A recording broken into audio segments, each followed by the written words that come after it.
আমাদের এই হাউসের একজন মাননীয় সদস্য,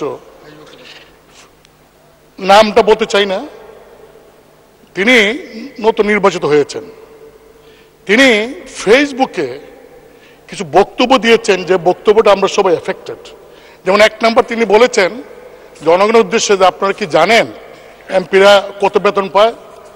তারা তো এটা বলে না, গোপন করে। তিনি বলেছেন যে 1,72,000 বেতন তিনি পেয়েছেন। মানে স্পিকার, আমরা কত বেতন পাই এটা তো লুগানি কিছু নাই, এটা ওয়েবসাইটে গেলে পাওয়া যাবে। দেন তিনি বলেছেন 3 মাসের মধ্যে, জানেন 3 মাসের মধ্যে আমি 28 কোটি টাকা পেয়েছি। 28 কোটি টাকা কিভাবে পেলেন? যে 3 কোটি টাকা পেয়েছেন গম টমের জন্য, আর 25 কোটি টাকা পেয়েছেন রাস্তার জন্য।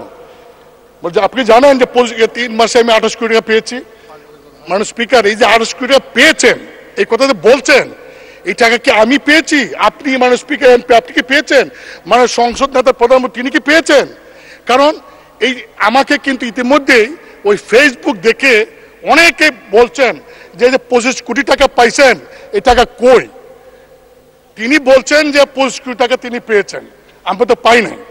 মানে স্পিকার, আপনি জানেন যে বর্তমান সরকার গত কয়েক বছরও আমাদেরকে এমপিদেরকে সুযোগ দিয়েছিলেন যে স্থানীয় সরকার মন্ত্রণালয়ে প্রতি বছর 4 কোটি করে, 5 বছরে 20 কোটি। এইবার বলেছেন 5 বছরের জন্য 25 কোটি টাকার প্রকল্প নাম দেওয়ার জন্য। মানে স্পিকার, আমি ক্লিয়ার বলতে চাই যে আগামী 5 বছরে আমরা কয়টা প্রকল্প করব নাম দিছি আমরা, টাকার সঙ্গে তো আমার কোনো সম্পর্ক নাই। এই আমরা নাম দেই, এলজিডি তারা সার্ভে করে, তারা টেন্ডার করে, তারপরে তারা কাজ করে, বাস্তবায়ন করে। কিন্তু মাননীয় সদস্য যেভাবে বলছেন যে আমরা 25 কোটি টাকা আমরা পেয়েছি, শুধু তাই না, তিনি আরো বলেছেন যে এমপি যে তো লাভবান, যদি আগে জানতাম তাহলে আরো আগে এমপি আমি তো বড় ব্যবসা। মানে স্পিকার, আমি আপনাকে বলছি কারণ আপনি হলেন এই সংসদের গার্ডিয়ান।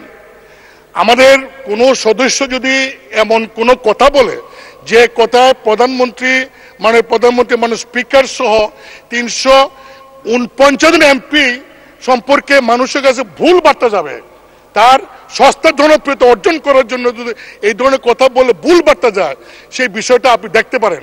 মানে স্পিকার, কিছুদিন আগেও লোকসভাতে আচরণবিধির ভঙ্গের কারণে একজন ওয়েস্ট বেঙ্গলের একজন লোকসভার সদস্য মহিলা, তিনি প্রশ্ন করেছিলেন পার্লামেন্টে, দেখা গেল এই প্রশ্নটা যে কোনো স্বার্থে বিনিময় করেছেন, তার মেম্বারশিপ নাই।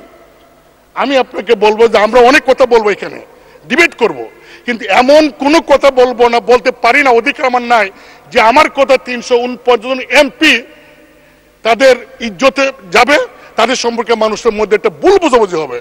আপনি আমার কাছে মানে স্পিকার এটা আছে, পুরো রেকর্ডিংটা আছে, ভিডিওটা আছে, আমি আপনাকে পাইতে পারি।